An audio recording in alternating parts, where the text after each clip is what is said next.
नमस्कार। प्रसंगवश में आप सभी का स्वागत है। चर्चाएं शुरू करते हैं तो पिछले 5-6 दिनों से संसद में चूक का जो सुरक्षा की चूक का मामला था वो थमने का नाम ही नहीं ले रहा है। लगातार इसको लेकर के और विवाद बढ़ता ही जा रहा है, लेकिन विवाद कल अधिक उस समय बढ़ गया जब लोकसभा के बाहर कुछ सांसद बैठे हुए थे, प्रदर्शन कर रहे थे।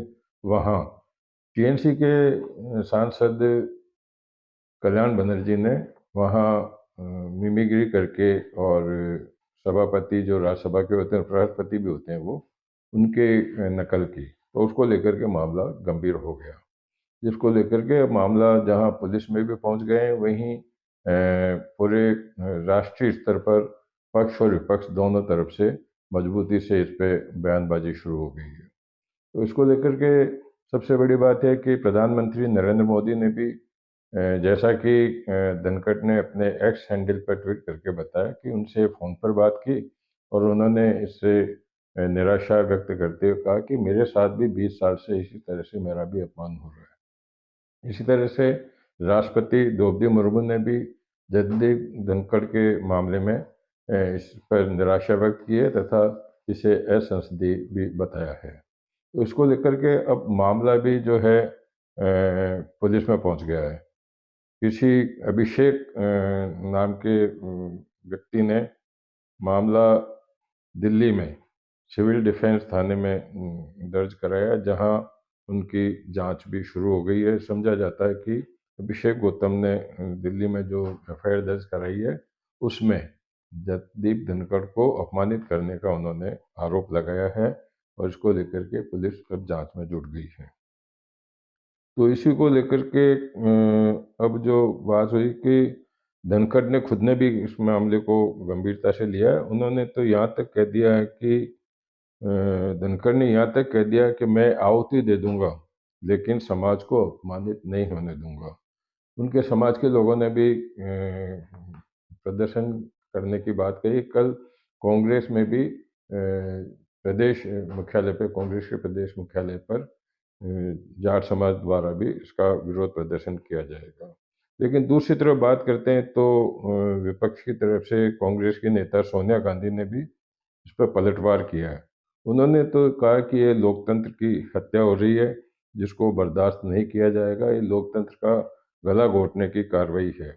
उन्होंने कहा कि जब बोलने का भी अधिकार नहीं है तो फिर संसद से मतलब क्या। इसी तरह से मल्लिकार्जुन ने कहा कि अगर इस मामले को जातिवाद से लेकर के जोड़ा जा रहा है तो ये गलत है। मल्लिकार्जुन ने कहा कि मुझे भी संसद में कई बार बोलने से रोक दिया जाता है, तो इसका मतलब मैं भी ये कह दूं कि मैं दलित हूं, इसलिए मेरे को रोका जा रहा है। तो उन्होंने भी इस पर कहा है। राहुल गांधी ने एक अलग ही राग छेड़ी है।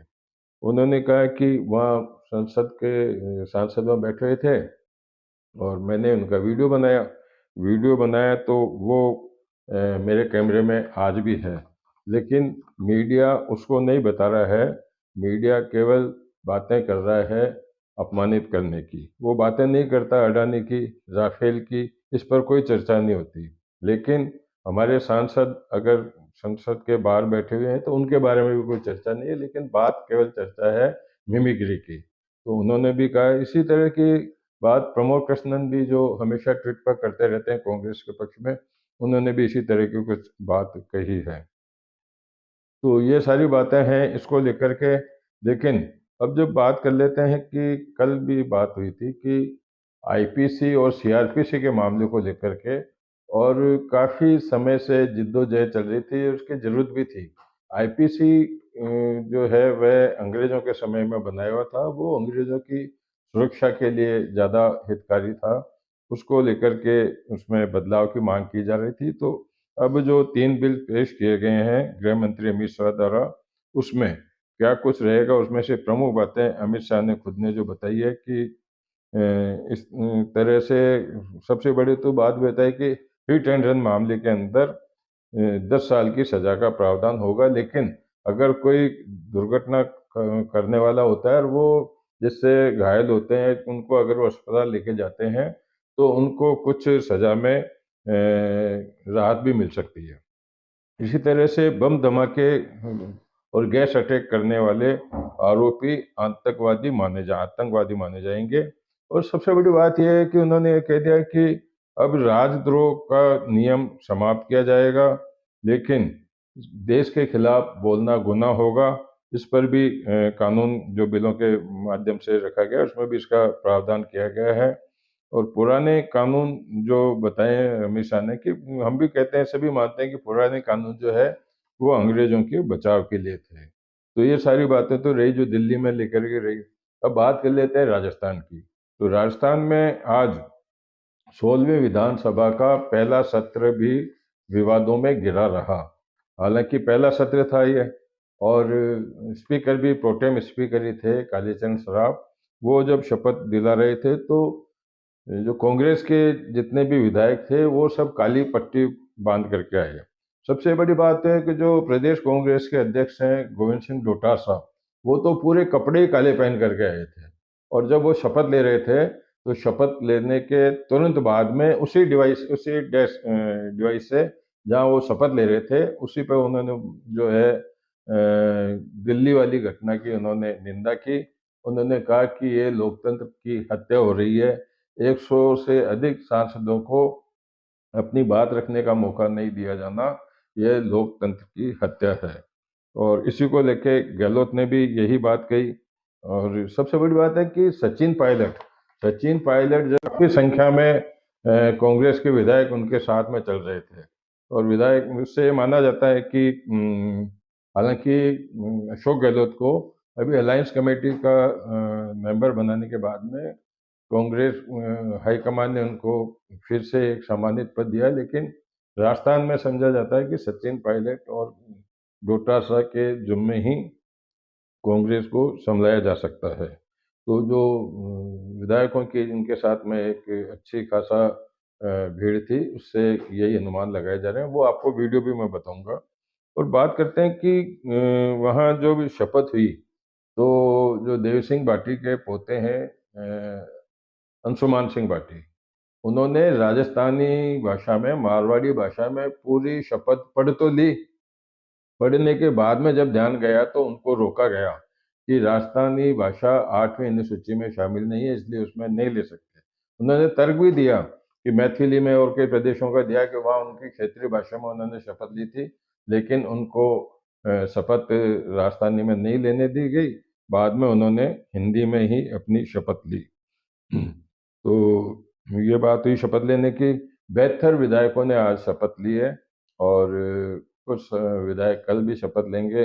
विधानसभा के विधानसभा अध्यक्ष का, स्पीकर का नामांकन भी आज हुआ, जिसमें जो परंपरा है एक ये कि विपक्ष उसका जो है समर्थन प्रस्ताव करता है। तो अशोक गहलोत ने प्रस्तावित किया और गोविंद सिंह डोटासरा ने उसका समर्थन किया। अमूमन विधानसभा अध्यक्ष का जो निर्वाचन है वो निर्विरोधी होता है, बिना चुनाव के होता है, और वो वैसा ही उस तरह से हुआ। तो ये सारी बातें इसको लेकर के हुई। और बात करते हैं तो वासुदेव देवनानी ने संस्कृत में जो है शपथ ली थी। उन्होंने शपथ संस्कृत में ली, और इसी तरह हो गया। लेकिन अब जो 199 विधायक हैं, अभी श्रीकरणपुर में तो चुनाव होना है, लेकिन मसूदा के विधायक वीरेंद्र सिंह कानावत शायद आज तो शपथ ले ही नहीं पाए। समझा जाता है कि कल भी वो शपथ नहीं लेंगे। कारण ये कि उनकी माता लाड कंवर का देहांत हो गया, जो आज सीए की बैठक थी उनकी, तो वो इसलिए नहीं जा पाए थे। समझा जाता है कि कल वो जाएंगे या नहीं जाएंगे, लेकिन अभी कोई ऐसी बात सामने नहीं आई है कि किस तरह के क्या होगा। तो इसको लेकर के सारी बातें हो गई। अब बात करते हैं कि दो बातों का इंतजार है। एक है कि कांग्रेस में नेता प्रतिपक्ष किसको बनाया जाएगा, क्या कांग्रेस अध्यक्ष बदला जाएगा, लेकिन ये भी है हाईकमान के निर्णय के लिए पड़ा हुआ है। जबकि भाजपा की जो प्रदेश सरकार है, भजनलाल शर्मा की सरकार है, उसका मंत्रिमंडल का गठन भी कल या परसों हो सकता है। इसके लिए मुख्यमंत्री भजनलाल शर्मा आज राजकीय विमान से दिल्ली जाएंगे। रात को संभवतः वो नेताओं से चर्चा करके और सूची को फाइनल कर देंगे। उसके बाद में कल सुबह ही वो 11 साढ़े 11 बजे तक दिल्ली आ जाएंगे। समझा जाता है कल नहीं तो परसों एक छोटा मंत्रिमंडल गठित हो जाएगा। और बात कर लेते हैं दिल्ली में जो है दिल्ली नहीं, राजस्थान की बात करेंगे पहले। राजस्थान में जो है प्रशासनिक आमूलचूल परिवर्तन की बात थी। समझा जाता है कि वो अभी नए साल से पहले नहीं हो पाएगा। उसमें एक टेक्निकल प्रॉब्लम ये आ गई है कि 47 IAS के 40 IPS के ट्रांसफ़र होने हैं। तो ऐसी स्थिति में ट्रांसफ़र होने के बाद में उनको भी पदस्थापित किया जाएगा, तो सारे ट्रांसफ़र फिर समझा जाता है कि एक साथ ही होंगे। बात कर लेते हैं कोरोना की। तो कोरोना में अब राजस्थान में भी कोरोना ने दस्तक दे दी है। जैसलमेर में 2 लोग पाए गए हैं। दिल्ली में भी ये 3 लोग जो है वहाँ कोरोना से संक्रमित पाए गए। इसको लेकर के केंद्रीय स्वास्थ्य मंत्री ने आज वीडियो कॉन्फ्रेंस के माध्यम से सभी देश के सभी प्रदेश के स्वास्थ्य मंत्रियों और प्रमुख सचिवों से, उनसे वीसी से बात की। वीडियो कॉलिंग के अंदर उन्होंने उनको निर्देशित किया है कि कार्रवाई करें, और उन्होंने इतना भी कहा कि ऐसी घबराने की बात नहीं है, लेकिन हमें इसको नियंत्रित किया जाना चाहिए। और ये बात हुई। अब बात कर लेते हैं शिवराज सिंह की। तो शिवराज सिंह को भी अब भाजपा हो सकता है कि केंद्र में कोई अच्छा महत्वपूर्ण पद दे सकता है। कारण कि 2 दिन से शिवराज सिंह मध्य प्रदेश में थे, जहाँ उनकी जेपी नड्डा से मुलाकात हो चुकी है। जिनको उनको जो उनका एक चित्र सामने आ रहा है, उसके अंदर दोनों आराम से मुस्कुराते हुए दिख रहे हैं। इससे लगता है कि शिवराज सिंह चौहान को कोई अच्छा पद मिलेगा। और शिवराज सिंह की जो लाडो वाली योजना थी, लाडो बहना वाली, उसको भी ये सरकार, मध्य प्रदेश की मोहन यादव सरकार जारी रखेगी। और थोड़ा चेंज हो सकता है कि जो मकान देने वाली बात थी, उसमें हो सकता है कि कुछ राशि इसके अंदर दी जाए, मकान नहीं दिया जाए। तो ये अभी देखने वाली बात होगी कि आगे इसमें क्या कुछ निकल करके सामने आता है। तो दूसरी बात कर लेते हैं इंडिया गठबंधन की। तो इंडिया गठबंधन में भी अब लग रहा है कि राहुल गांधी शायद मुख्यमंत्री का चेहरा विपक्षी दलों से नहीं होगा। ममता बनर्जी जो कल प्रधानमंत्री नरेंद्र मोदी से मिली थी, इन्होंने केंद्र पर आरोप लगाया कि वो योजनाओं में केंद्र की जो सब्सिडी या केंद्र का जो सहयोग मिलता है, वो बंगाल को नहीं मिल रहा है। उन्होंने मीडिया से ये भी कहा कि मैंने तो विपक्ष की तरफ से मल्लिकार्जुन खड़गे का प्रधानमंत्री के लिए नाम प्रस्तावित किया है। तो ये सब देखने वाली बातें हैं कि आगे जाकर के क्या कुछ होता है। और अब आपको वीडियो भी 2 दिखाएंगे, जिसमें अंशुमन सिंह भाटीवाला 2.5-3 मिनट का एक वीडियो वो आपको दिखाएंगे।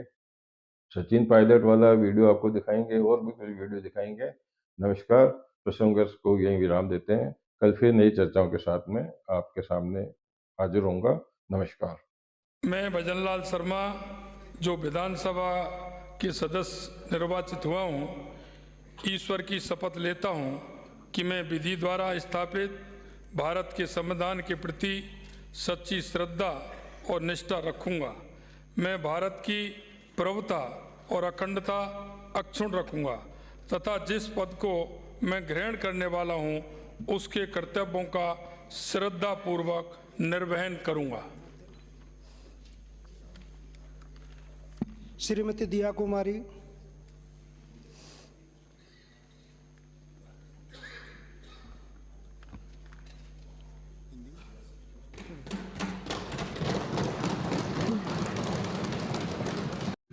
अंशुमान सिंह भाटी जी को विधानसभा सदस्य रूप में चुने हूं और ईश्वरीय सौगंध लूं कि विधि से स्थापित भारतीय संविधान रे माय साची श्रद्धा और निष्ठा रखूंगा। हूँ भारतीय संप्रभुता और अखंडता ने अखी रखूंगा और जिन पद ने हूँ ग्रहण करूंगा उन कर्तव्य ने पूरी श्रद्धा से आगे निभाऊंगा। जय श्री राम। हमने वाली पढ़ो, ये हमारी वाली पढ़ेंगे। अब राजस्थान मैंने नोटिस में डाला था, कल ही मैंने मेल करा था राजस्थानी भाषा के अंदर शपथ के लिए। राजस्थानी आपके नोटिस में लेके आया था आप सभी के। मैं उम्मीद करता हूँ आप सभी सहयोग करेंगे। शेम की बात नहीं है, राजस्थानी भाषा अपना सबका गर्व है, ये शेम की बात नहीं है। आप ऐसे नहीं किसी को टोक सकते। माननीय सदस्य, ऐसा है कि 8वीं अनुसूची में जो शामिल है उन्हीं भाषाओं में अपन शपथ ले सकते हैं। राजस्थानी भाषा उसमें शामिल नहीं है। इसलिए आप उसमें शपथ नहीं ले सकते। और यहाँ ये रूलिंग भी दी हुई है, यहाँ अध्यक्ष जी ने व्यवस्था दी है पहले कि राजस्थानी भाषा को भारत के संविधान की 8वीं अनुसूची में मान्यता नहीं मिली है।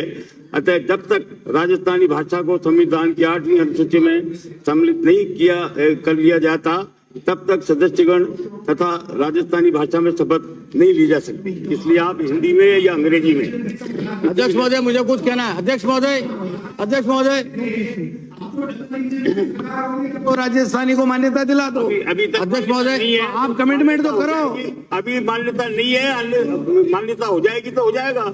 सभापति महोदय, सदन का मान रखते हुए मैं हिंदी के अंदर भी शपथ लेने के लिए आगे बढ़ा अध्यक्ष रहा हूं। महोदय, मुझे कुछ निवेदन करना है। अध्यक्ष महोदय प्लीज आप शुरू करो। 1 मिनट मुझे निवेदन करना है इस विषय पर, इसी विषय पर प्लीज 1 मिनट। सर, संविधान में मान्यता नहीं होने के बाद भी कोंकणी भाषा में लोकसभा में भाषण हो चुके, अनुमति लेकर मैथिली भाषा में हुकुमदेव नारायण सिंह यादव और कीर्ति आजाद शपथ ले चुके, संविधान मान्यता नहीं होने के बाद भी मैथिली में। और भूपेश बघेल साहब छत्तीसगढ़ी में मुख्यमंत्री की शपथ ले चुके बिना संविधान की मान्यता थे, तो राजस्थान में क्यों नहीं अलाउ कर सकते? आपको करना चाहिए, प्लीज मेरा निवेदन करना चाहिए। ऐसा है माननीय सदस्य, आपने जो बात कही है, मैथिली भाषा तो 8वीं अनुसूची में शामिल है, राजस्थानी भाषा 8वीं अनुसूची में शामिल नहीं है। और जब तक 8वीं अनुसूची में शामिल नहीं होगी, हमारे यहाँ की ये व्यवस्था पहले पूर्व अध्यक्ष ने दी हुई है, इसलिए 8वीं राजस्थानी भाषा में अभी शपथ नहीं ली जा सकती। आप हिंदी में लीजिए या मैं अंशुमान सिंह भाटी, जो विधानसभा का सदस्य निर्वाचित हुआ हूं, ईश्वर की शपथ लेता हूं कि मैं विधि द्वारा स्थापित भारत के संविधान के प्रति सच्ची श्रद्धा और निष्ठा रखूंगा। मैं भारत की प्रभुता और अखंडता अक्षुण्ण रखूंगा तथा जिस पद को मैं ग्रहण करने वाला हूं, उसके कर्तव्यों का श्रद्धापूर्वक निर्वहन करूंगा। जय श्री राम।